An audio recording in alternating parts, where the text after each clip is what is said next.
What's up, everybody? Welcome to another episode of Brewed Opinions, episode 5.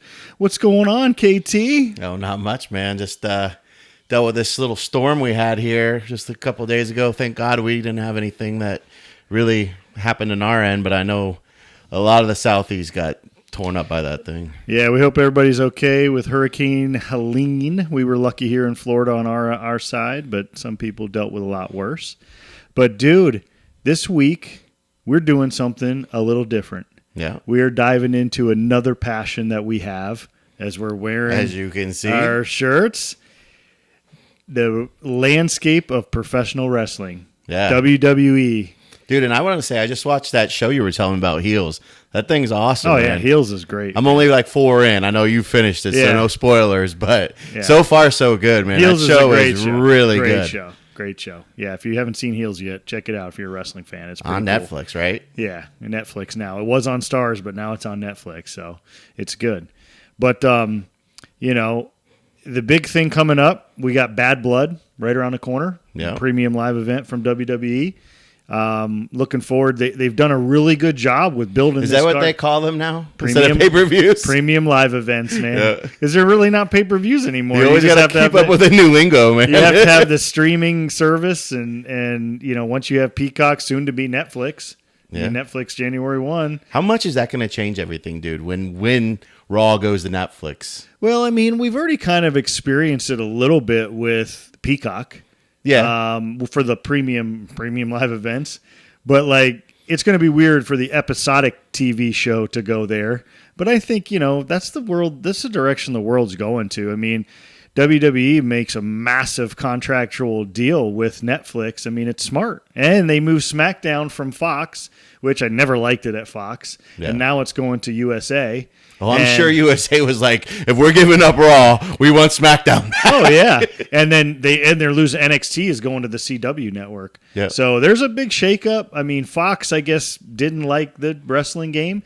I didn't like it because I don't think they produced a great show on Fox. I thought there was always a background noise that was always weird.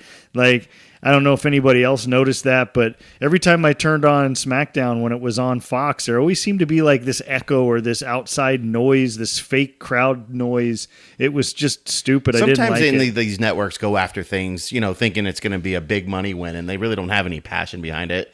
And the product ends up showing. Not that WWE wasn't doing good on their end, but you know, to dive into the product and what probably carried a lot of what SmackDown on Fox was the Bloodline. Oh yeah, the Bloodline, in my opinion, is the greatest storyline since the NWO. Oh yeah, and we were all we laughed when Paul Heyman said we're in the bottom of the 3rd inning. Yeah, like. We were all, as fans, thinking of it was just the Cody Roman story. Now they've like reinvented this whole thing, and it's a Roman Reigns OTC versus this new bloodline under Solo, and they just keep producing. This is just such a good storyline. Triple H and I'm sure Paul Heyman have knocked this out of the park. The creativeness, they finally have made Roman Reigns what they've wanted him to be, which Vince could never do. And Triple H was like, hold my beer. I'll show you what to do with Roman Reigns. Yeah. And it has been unbelievable, dude. Greatest storyline since NWO. And on top of that, they have a little thing called the Final Boss just reigning in up here. Which I think is not done. Everything. Oh, of course that's not done. Like, it's pretty impressive what Triple H has been able to do since he's taken over creative. And Vince has taken a side seat to the whole thing. You know, forcefully he did, but you know, it was time. Like, you needed that new viewpoint of like where wrestling is today, and where it's going. And if you look at what Triple H did in NXT when he was there, and now he has Shawn Michaels running, his whole cast of characters from NXT are on the main roster now, and they're his players right now. It's fucking awesome, they're proving what he did. And now Shawn's carrying it down there now. Everybody that Triple H built is on that. It is everything you're seeing on TV right now in main storylines is Triple H's product from NXT, going all the way back to Roman Reigns, Seth Rollins. You've got Gunther, who came from NXT Europe and eventually came into the regular NXT. He wasn't even Gunther; he was Walter, which was terrible. And now he's Gunther, and he's lost about 65 pounds.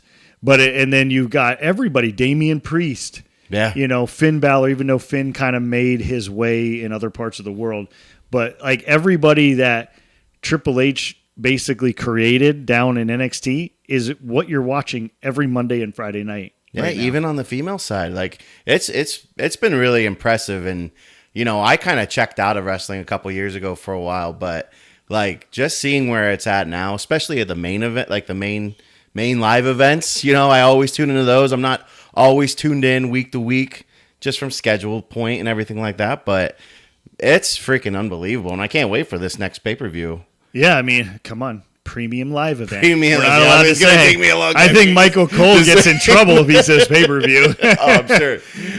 But no, it's going to be good. I mean, I would have never thought in a million years that we would ever see a world where Roman Reigns and Cody Rhodes are tag team partners against Solo Sikoa and Jacob Fatu.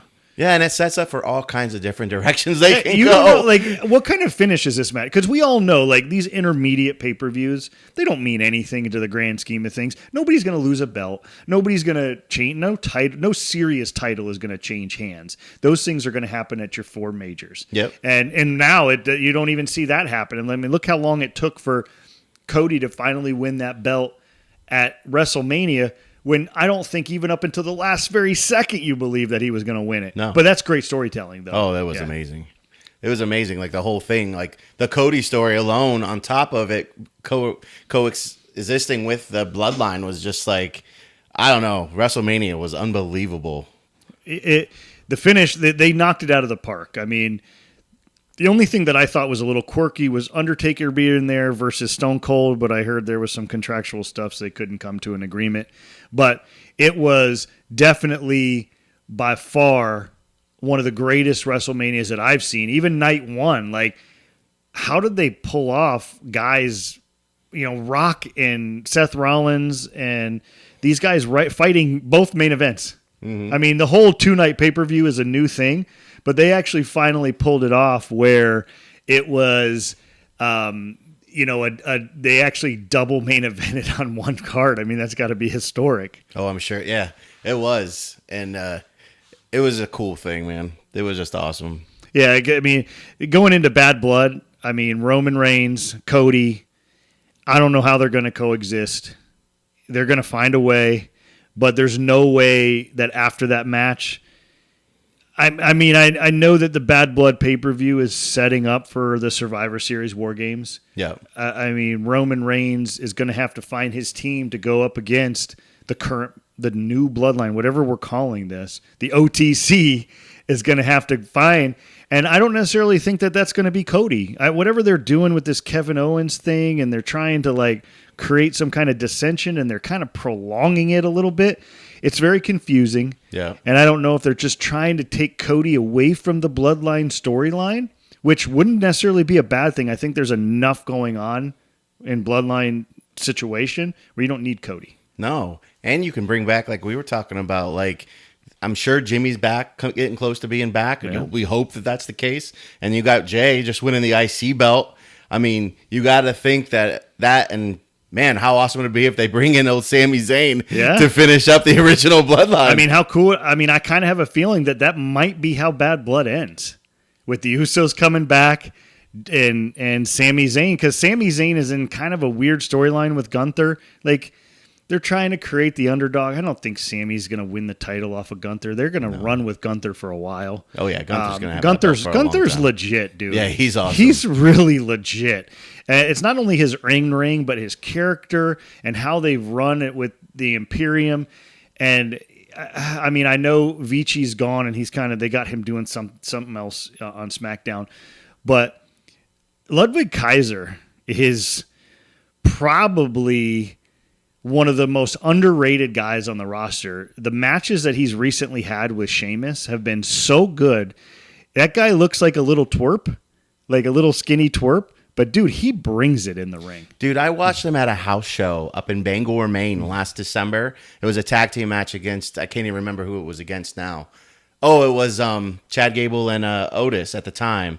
I mean, think about that's changed. Think about a year ago. Yeah. But I was telling Jay after that event I went to, I was like, "Who's this dude?" Like that, I'm like, he controlled the audience at a place where it was you're just there in He's so person. good. It was unbelievable, and I'm like, this guy's a star. He's in the a making. future star. I mean, he's kind of in that role right now where he's a support role, kind of like, you know, when Batista showed up and he was the support role to Devon, and when all these guys show up in the very beginning. I mean, even going back to Kevin Nash and Shawn Michaels, like that's going way back to Diesel and all that. Mm-hmm. But it's like, those guys, when you see him, but Ludwig is, when he comes out there, dude, he can bring it on the mic. His little intro for Gunther is so good. Yeah. And then when he gets in the ring, like Sheamus is a veteran. And for him to work with a young guy like that, he's got to believe in that young guy. You're putting your health and well-being in a young wrestler's hands. And Sheamus is a veteran. And him and Ludwig have gone toe-to-toe for maybe 3 or 4 consecutive matches now. As Sheamus says, banger after banger after banger. And it's been good. I mean, this guy's good. Yeah, he is. Like, I couldn't believe how he controlled himself in the ring. He controlled the audience, which, like, when you go to a live house event, like, you really are, like, right there. Oh, yeah. Like, you can really see who No has announcers. things and who doesn't. Like, Seth that night and Cody, where both you're like, that's why they're at the top of the game. Like, because the way they were and the way they kept everything, like, just kept it moving. It was so impressive. And he was another one that I'm like, you got to watch out for this guy. If you know anything about going to a live show, there's 0 announcers. So they're telling a story to you without even no announcers. It's just the match. It's old just school watching wrestling live. And whatever words they're saying on the mic themselves, but during that match, they're telling a story. And that's why house shows are so cool. They're so involved with the fans. You know, and during the whole COVID thing, they got away from house shows. And house shows are what help build fan bases and help make people famous. That's where it all started from. Yeah. It's kind of what that show heals, like we talked about in the beginning of this thing. Like, it's just about some Independent podunk town in Georgia, independent wrestling, and it's phenomenal. Half these guys came from OVW, which used to be the developmental property for WWE before NXT even existed. They had Florida Championship Wrestling and Ohio Valley Wrestling. Roman Reigns, John Cena, Brock Lesnar, that whole crew. Kevin Randy Owens, Orton, all those guys. Kevin Owens was an indie guy as Kevin Steen going through Ring of Honor, and he came over and just flourished, and now he's one of the biggest guys on the roster. I love KO, man. I just don't like. I feel like KO though sometimes, not KO personally. Like, I feel like his character is always like getting shunned off. Like he's like, right when he's there, like, he has great matches. He's had great little feud with the Bloodline, with Sammy. His stories with Sammy because of their friendship. Probably one of the best times he had as far as being like the main spotlight was that stint with Jericho. Oh, with the list of Jericho is probably one of the great. I mean, I was sitting here talking about Bloodline as being one of the greatest storylines. Yeah. I mean, as far as a faction goes, but as far as like a single storyline between 2 guys, the list of Jericho was so good and eventually led to the leaving of Jericho from WWE, because that WrestleMania, they were building up to the greatest match that they have built up, and they get bumped for fucking Goldberg. And they were the leadoff match. And Jericho was like, I'm fucking done. I just put in the best work I've ever done in this company. He completely and I get reinvented bumped himself for again. some fucking guy coming back that can't wrestle, has been able to wrestle, and now he's going to bump me. That was a main event caliber. And the match they put on was phenomenal. It was awesome. I mean, I hate to go way back, and talk about Jericho, even though he's not even in the company anymore, which I can't wait for that return whenever it happens. Yeah. But it's like, that storyline with Kevin Owens is, they both have admitted that it's the best work they've ever done in their career. Oh, it was a phenomenal time. Unbelievable. Like, those guys were basically carrying the company at that point. Oh, yeah.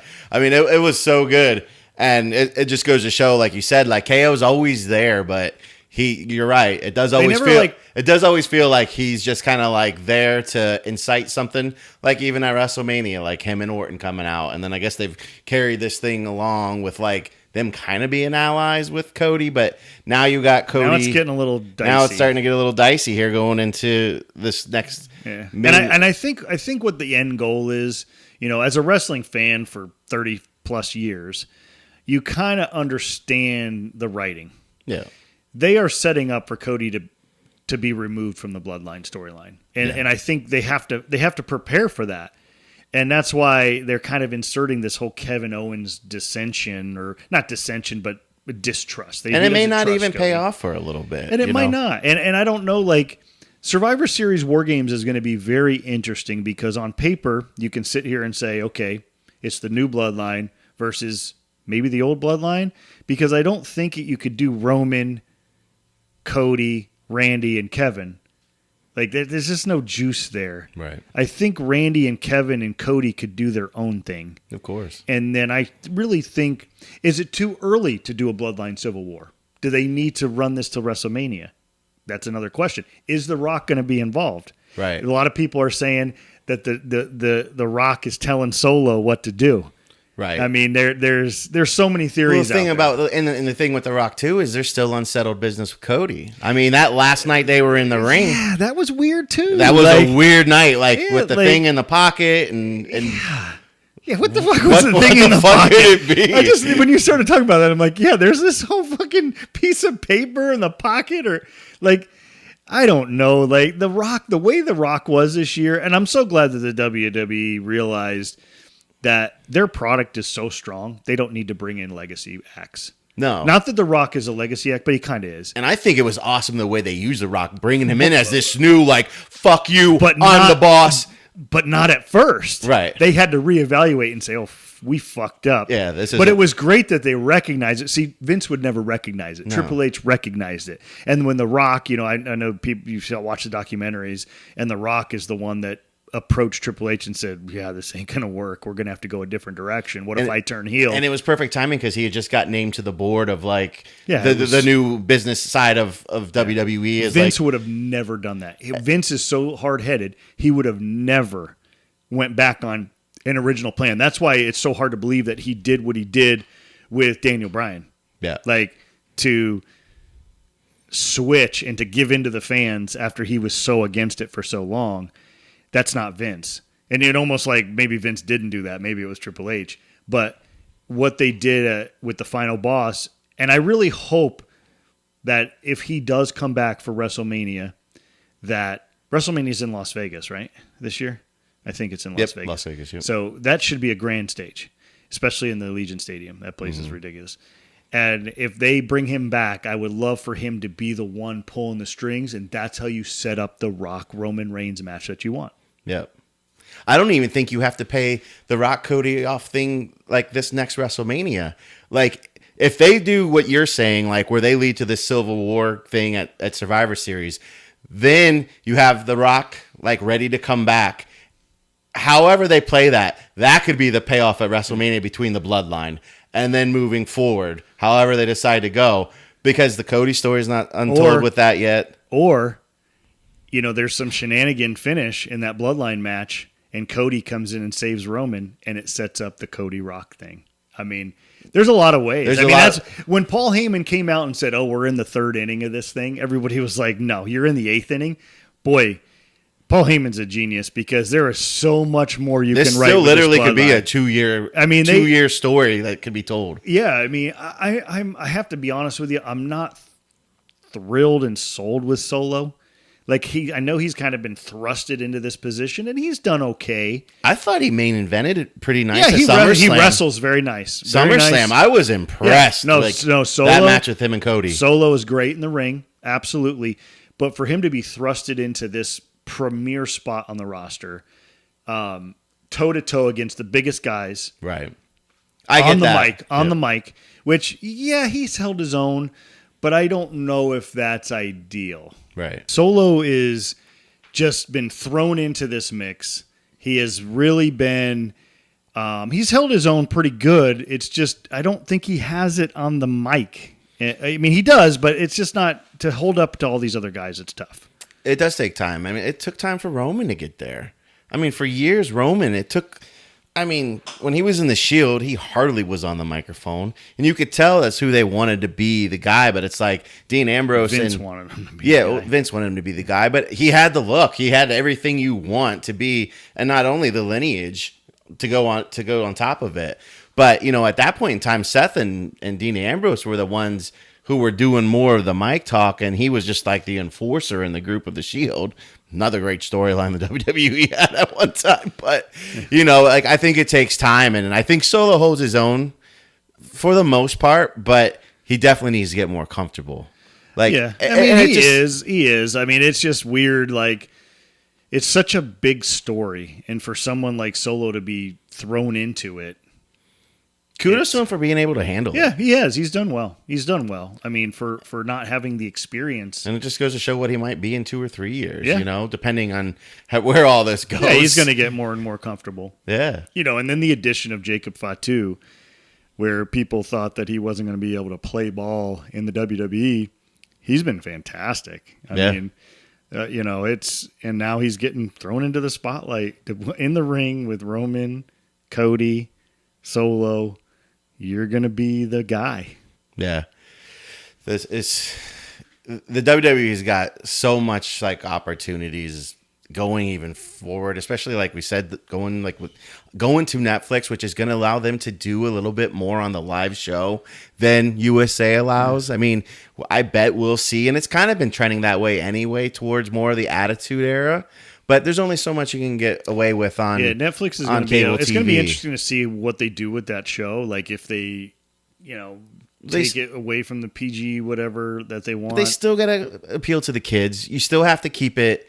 We grew up in the Attitude Era as far as the height of when we were in high school. It was unbelievable for us because we were, but I'm thinking back when I was 5 years old watching Hogan and Macho Man, and it was as PG, G-rated as it got back then. And then you got Edge and Besides Lita. Jake the Snake, but and then you got Edge. on people. Yeah.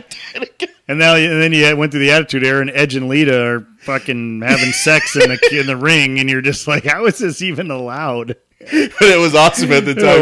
The Monday Night Wars was the greatest era of wrestling of all time, and it basically allowed Vince to slam the door on everyone else. Mm-hmm. And there's been many other promotions that have come along and have tried. I mean, you even have one right now. The owners of the Jags have AEW, and it gained traction in the beginning. I don't really pay attention to it. It's a mess. It was really good in the beginning, but those guys that are there right now probably have to. And it was good in the beginning because who else was partnered with that? The American Nightmare, Cody Rhodes. I mean, as soon as he left, it really hasn't been the same. Yeah, and you get why Cody did it. I mean, talking of Cody's story, I mean, look at why wouldn't you do it in your Cody? I mean, look what's happened to you over the last couple of years. I mean, it's why I love Cody. You've been thrust into the deal. I mean, and now it's all you. You're the champ. Yeah, I mean, it's so awesome to see him have the belt. From Stardust to the champ. From Stardust to the champ. And, I mean, we grew up watching his father, and we watched Goldust when we were kids, and even into the thing. Yeah. And then, then Cody came in, and he was part of Legacy, and he was part of... Yeah, it's cool to see him and Randy back together again, because they're boys and stuff. But when Cody left and bet on himself, we just need DiBiase, man. Yep, yeah, DiBiase was in it too. He doesn't even wrestle anymore. I know, but Cody going around the world and taking any match that anybody would throw on him, and he built this American Nightmare. He was always amazing in the ring. He just never got the right. Like we were talking about KO earlier. Always seemed like he was getting pushed off here, and I think the Stardust thing might have been the thing that. Finally, he was like, fuck this. I'm going to go do my own thing. Yeah. And he actually did the Stardust character pretty well. Yeah, when his contract was up, he finished wrestling that night and walked out the door. Went to New Japan, did the thing there. Ring of Honor, bringing back the Bullet Club, the whole deal. I mean, Cody is cool full to see circle. Where he's at. Yeah, I mean, the WWE has, speaking of people that left the company in a major fashion and came back, CM Punk has... it's unbelievable everything that's happened around CM Punk, from his ridiculous exit at AEW, whatever happened over there. He probably got fed up with whatever was happening there. And then I actually am impressed that he is in such a big storyline with Drew. I don't know if they were friends or something Because Drew and CM Punk don't necessarily seem like they would jive in the ring together. Yeah. But it's actually been quite a storyline, and now we're getting ready for Hell in a Cell, which I anticipated that this was going to head to this. And this has to be the payoff for them. Oh yeah, I mean the strap match was great. They've done really well. They must be friends outside of the ring to be able for CM Punk to come back and. Or at least have some mutual respect where they want to work with each other. Why do you want to go with Drew when you could have gone with Seth? Right. And Seth, I know Seth was probably like, "Fuck that! I'm in my own shit. I don't want to be, you know." And that first night when he showed up, at last year's Survivor Series, actually War Games, you know, not everybody knew that was happening. You could tell Seth Rollins was pissed off that night because of all the shit that CM Punk talked about WWE, and then he just comes back. Right. And it wasn't Seth pissed for a long time. Like there was, some of it kept seeing all kinds of some of it could have been a work. I'm sure it's all a work. Like he probably really isn't that pissed, but that you're right. Like ideally, they could have went that angle. Ideally, the first night was Seth didn't know. Oh, nobody. Really? Randy Orton was the only one in that ring that knew, and he was told before he went out to the ring. That's shit. a whole thing. Yeah. But then afterwards, Seth accepted the fact that he was back, but I guess Seth's been killed with injuries. CM Punk was hurt with injuries, so they really haven't had that opportunity to get that under control. And then now that CM Punk's been kind of dialed in with Drew, and it's been pretty good. Well, it's cool to see that CM Punk bought in, and maybe it's just because the fact that he likes the new direction, because we all remember the famous pipe bomb and all that stuff that went on when he was top of WWE, and then left. I mean, how many years did we have to hear CM Punk chants at every fucking arena across long years? And I'm a huge CM Punk fan, but over time it just got like he isn't coming back. Yeah, I mean, he went to UFC, he went to this, like he made a big stance. 7 long years. You'll always come back because even when we've been tired, you're of just WWE, a wrestler. Like where else are you gonna be besides WWE? And the WWE is what makes you, man. I mean, look at The Rock. The biggest freaking superstar on the planet, John Cena. Well, that's what I was just about to say. These Guess guys, who's supposed to be coming back? Like next year is the year of John Cena's final year, right? And it sounds like he wants to go for the belt. So how are they going to drop him into everything? I swear to God, if he wins the Royal Rumble and gets this shot, I will be so pissed off because that's not the way you bring Cena back. I don't think. And I love Cena, but if they do that, I don't think Triple H is in. I mean, he has made it clear that this is not. He's not in for their product is too good. They don't have to bring back legacy acts. I hope because what they do over and over again. I don't think Triple H will bring a legacy act back in the, even.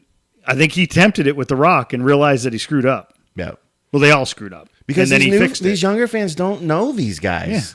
I mean, they know them just from. I mean, but Cena doesn't need to come back and be anywhere near anything. He needs to be there to put over somebody like a Braun Breaker, somebody that needs that final push. Then why come back for Cena at this point? Because he's in every movie in Hollywood. Yeah, but maybe that's what he wants to do. Maybe maybe Kurt Angle put him over. Why can't he put somebody over? Oh, I agree, but it's just like I just don't. They love it, dude. They love this business. That's I know, and Cena does love the business. They can't get away. Rock does too, man. You can't. Your blood is in it. Yeah. Your blood is in it, and when you can't just leave without wanting to help somebody go over. Right. And maybe that's, I mean, we don't know what it's like, but look at The Undertaker. He started putting guys over at the end. Yeah. I agree there, but Cena still seems like, I don't know, he's such a big name that I think it's I just don't see him being involved in something big. And maybe it is just Orton's there now just to put people over.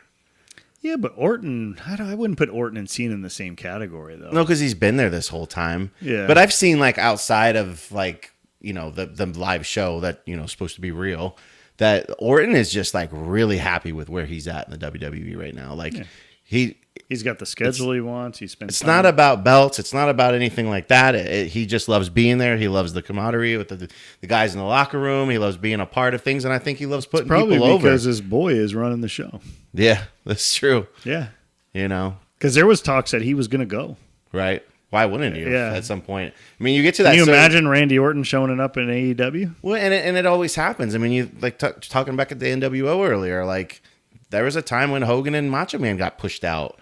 And the Outsiders got pushed out. Like, because they had all this new talent coming up with the people they had in the WWE at the time. So they all go to WCW and, creates the Monday Night Wars. But then they run that shit into the ground because it was just chaos over there. Yeah. They had a good thing. They had Vince against the ropes. Yep. They did. And they cannibalized themselves. Yeah. Yeah. They all wanted power. They all wanted to tell their story and bullshit. And the Next thing you know, the NWO's got 6 different factions within a faction within a faction. Yeah. Well, the problem was they let they let all the talent. You can't let the talent have control. No. Because that's what happens. You end a company. Yeah. And you did. It was great while it happened, but it all comes to an end. And that's what AEW, their whole thing was, we're going to let the talent be involved in the writing. Well, it was great at first, but now you're struggling. Yeah. Now I was very interested in AEW in the beginning. Yeah, I was watching it too. I have no interest in turning it on because it's not good. So when do you think Dean Ambrose is going to leave and come back over? I'm sure he's in contract. Yeah, he just renewed like a year ago. So him and Jericho both renewed their contracts. Yeah. They must be getting some kind of sweet deal. I'm sure. A Trevor Lawrence contract, that's what they got. But yeah, it's going into some, the other big storyline within WWE that's been going good, which I think has been really good, is the Judgment Day. Yeah. I mean, the Judgment Day, when Edge started the Judgment Day, I don't think they ever had an envisionment, that's not even a word, envision on where it is today. No. With the, kicking Edge out and then running with Damian. I mean, Damian's turned into a star. He is. He really is. I mean, he was coming out of NXT, and he was good, but you were like, I mean, is he? But now he's like the man. And then Finn Balor being that veteran, that world traveler, and that story that they told with him, and when Finn stabbed him in the back for him to lose the belt, and everything going on with Rhea Ripley and Dominik. Dominik is the number 1 heel in professional wrestling. Yeah. He is so good at playing that role. And Triple H said it great in an interview a long time ago. He said, everybody can get cheered, but not everybody can get booed. And he has gotten booed to the point where they won't even let him talk on the microphone. And that is so much hate. And the whole storyline with Rhea, I think Rhea is phenomenal. I think she is a superstar. And Liv, who isn't maybe the greatest wrestler as Rhea, has lived up to the role, no pun intended, right? But lived up to the role and embraced it and thrown herself right into it. And that little triangle has kind of produced a fantastic storyline, which I bet you that the WWE didn't even realize they were doing, and it just blossomed into something special. Yeah, and they were able to break it all up in one night. I mean, it was it was great. It was that SummerSlam. And you knew it was coming. You knew, and it was still great. You could feel it coming. And then the first part of it happens, the Dominik and Liv thing, and then Finn turning on Damian and costing him the belt to Gunther. Yeah, I mean, Judgment Day ended in one night. Yeah. Like, it was a bad night for Judgment, but that's what we thought. And then on Raw, they spin it all the way around with the new Judgment Day, with Liv being in it, which I think the Judgment Day, I mean, Carlito being in it's kind of weird, but it is what it is. They kind of just need that other body. But Dominik has been fantastic. He's done a great job of separating himself from his father, which I know there's still that umbrella over him, but he's his own hated guy. He's his own character now. Like, if you never saw Rey Mysterio again, you wouldn't even correlate the two if you didn't have to. Yeah, because, I mean, every time they're around, he's like, oh, you're a deadbeat dad, whatever. And it's because they have to. And the brilliance about wrestling and like the storytelling is like that you just said about Dominik is how much heat he has and how much of a heel he is. All it takes is one moment somewhere down the line where he turns face and the people will love him. And he'll be over like you've never believed. All they have to do is have him come out and save his dad. Oh, my God. The place would unglued. fucking erupt, and he would be unbelievable. Like, Rhea and Liv is a really good... Like, there's not many people that can run a storyline with Rhea. She's that good. Rhea's And with Charlotte being on the bench, which I think is the equivalent to Rhea, when she's not there, there's nobody else that can run with Rhea. And for someone like Liv, who you would on paper you would say there's no way she's going to be able to run a storyline, it's been really good, man. Well, I guess can't Becky? Yeah, I mean, I don't even know if Becky's even coming back to the WWE. Really? There's rumors that she's gone, and I'm honestly, I'm done with Becky's character. Yeah, I'm not. I don't need Becky anymore in my life. I haven't missed her one bit. No. But I think Rhea is really good as far as like the whole story, and she's kind of gone through like a transformation too over the last couple of weeks, trying to like almost like she's trying to go after a sex appeal, which she never really was like that, and it almost seems like I don't know if they're trying to do that. I don't know. But I have noticed a kind of, and now she's kind of like, she's loving on Jay and all that stuff. But that was cool. Like there's the video of her coming out backstage and yeeting while he won the belt. Like that is, that night, Monday night was awesome with Jay. I mean, Jay is so deserving of winning that. He is not only gotten away from the Bloodline storyline, but he has created an amazing character for himself. He's a great worker. He comes from, no pun intended, a bloodline of wrestlers. Yep. And that Monday night was so awesome to see him finally win his first singles title. Oh, it's very cool. And it's cool to see when tag teams break up. I mean, the Usos have been the Usos. As long as there's a plan for them. Right. Like, but they haven't been the Usos in what, 2 years? Yeah, because everything was going on, everything and now happened. they're kind of building up. They now for the reunion, which reunion, yep. I think is going to bring the house down whenever they decide to do that. But kudos to him, man, for creating his own thing. It's hard, especially when you have that lineage. I mean, for all those guys. I mean, you think of all those guys in the bloodline and the ancestors and the people in the wrestling business that they have to follow in those. I mean, shit, It literally is like the bloodline, dude. I mean, like, I'm just so glad that they actually did that storyline because of the depth of that family. Yeah. From, the Wild Samoans to, even Paul Heyman being involved in those wrestlers' careers, and for him to actually being able to be on camera and to be in that storyline with their grandsons, with their sons, and all. I mean, that family runs so big, and now they're bringing in all these other guys that, I mean, they could probably just keep pulling people out of Hawaii, just keep coming on. Cousins after cousin after cousin, kid I mean, that's kid. why, like, Jacob Fatu, when he came in, everybody was like, oh, he is a wild card. He doesn't listen. He doesn't do this, doesn't do that. And he has played ball in the WWE, and everybody backstage says he's been great because he knows how huge of a moment this is for him. Like, for Jacob Fatu, he's going to be in a WWE Premium Live event. Main event at Bad Blood, which is a historic pay-per-view in WWE that they're bringing back for the first time in a long time. Right. They are coming out, and he is going to be in the ring with Cody Rhodes in Atlanta, Cody's backyard.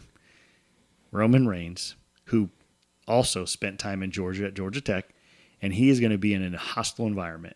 And for Triple H to have the trust in you to be in that moment, that says a lot. That says a whole lot. Yeah.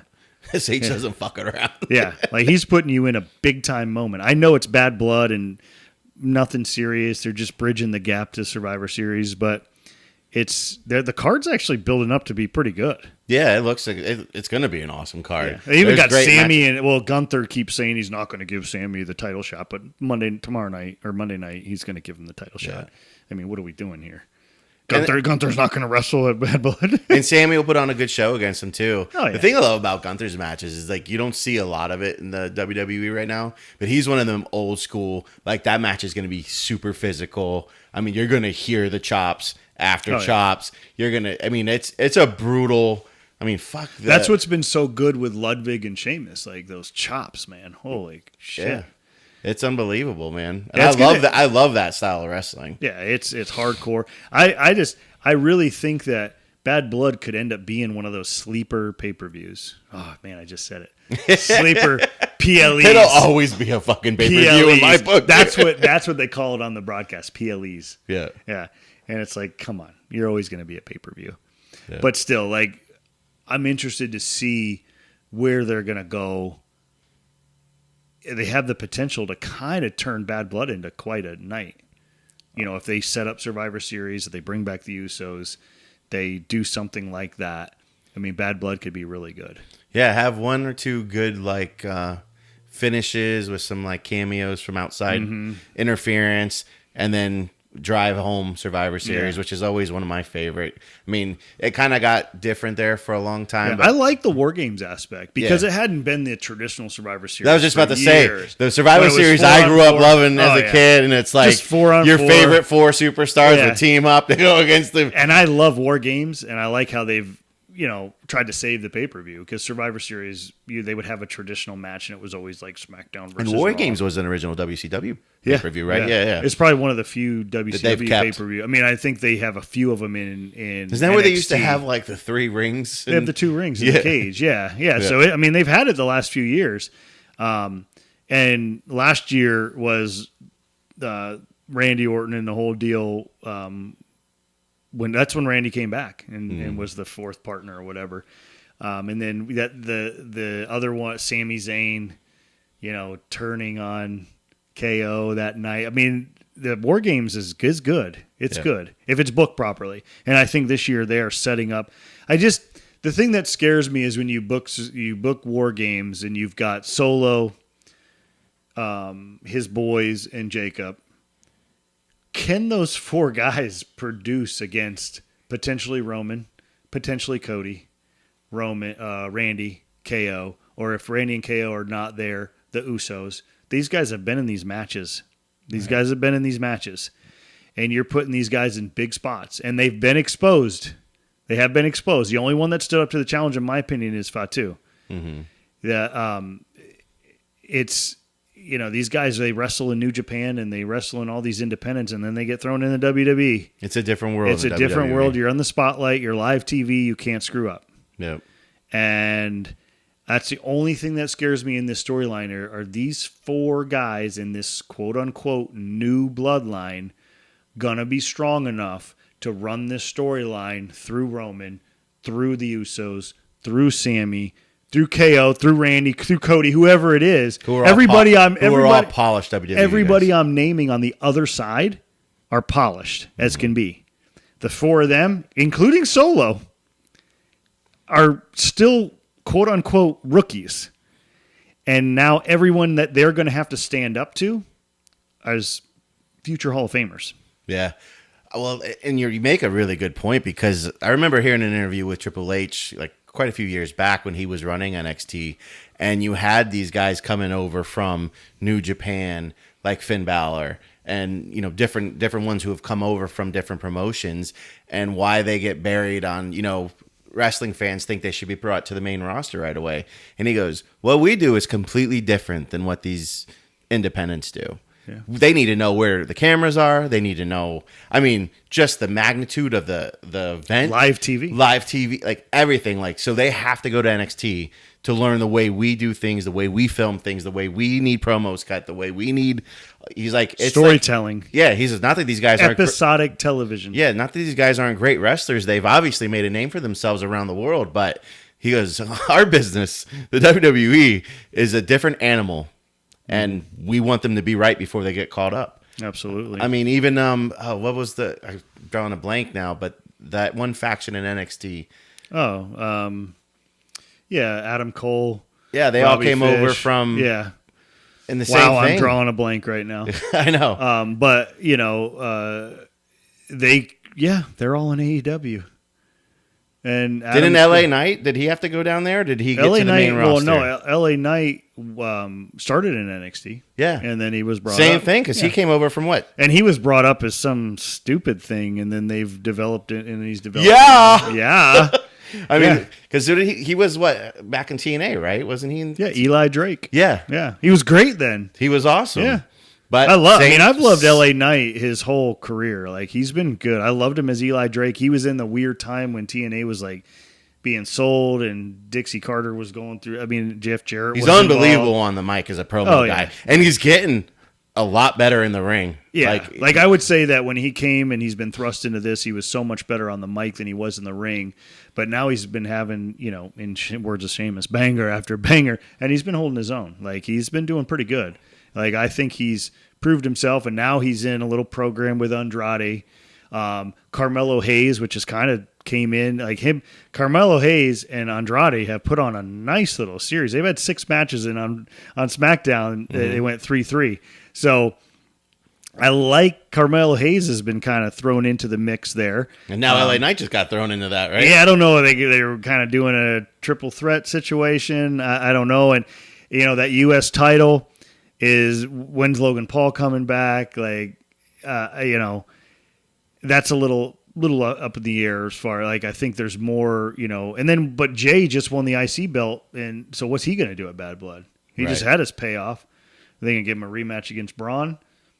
I don't know. I know you're not a big fan of Braun. I'm not really a big fan of Braun either, but I don't like you said, I don't like wrestlers like that are Goldberg-ish type people. I could care less about him. He could be good if he's developed properly. He can develop. Yeah, he can develop fine. But he just reminds me of his dad. Yeah. And his uncle. Like, that deal doesn't work right now. Like, we have a modern-day Steiner Brothers, and it's the Creed brothers with Gable. And Gable is the one that's being their mouthpiece. Yeah. And they're going up. They had this great storyline with the Talk about a guy who made a thing for himself when it could have went completely the other Gable way. has resurrected his career in this last year. Shush. Yeah. And now look at him now. And then, he comes back and has one of these great storylines with the Wyatt Six, which I kind of don't even know what Wyatt Six is going to do next. No, I don't know. I mean, they came back with a bang, and it was kind of weird that it got I hate to disrespect Chad Gable, but it was weird that was who their storyline was with. Right. It just didn't, with all the history that Bray Wyatt had and Bo Dallas as Uncle Howdy and all these guys, the Wyatt Six, which is only 5 right now, which there was a speculation who the 6th person was, Alexa Bliss or whatever they were going to do, or Chad Gable was going to be. That's what I was thinking when they why were so the 6th member of Wyatt Six, we don't know who it's going to be yet, but the Wyatt Six storyline is something that is going to be what we want to see looking forward. It's very interesting to see what Bray Wyatt's legacy can turn into if Uncle Howdy can do it. Yeah, I think that's what it all depends on, is if Uncle Howdy can keep it going in the right direction. It seems like they're off to a good start. We'll see what WWE does with it, whether they bury it, let it flourish. We'll see, right? We'll see. But next week, Bad Blood on the horizon. We'll see what happens with the PLE, Premium Live event, and we'll see if our predictions are correct. What we feel like is moving forward to Survivor Series. So hopefully we'll see some good stuff and get ready for War Games. Yeah, I'm excited, man. Let's. You want to wrap this thing up? Yeah, man. Another great episode. Thank you guys for listening. In the great words of Jackie Moon, ELE. everybody love everybody. We'll Peace. see you next time. Thanks.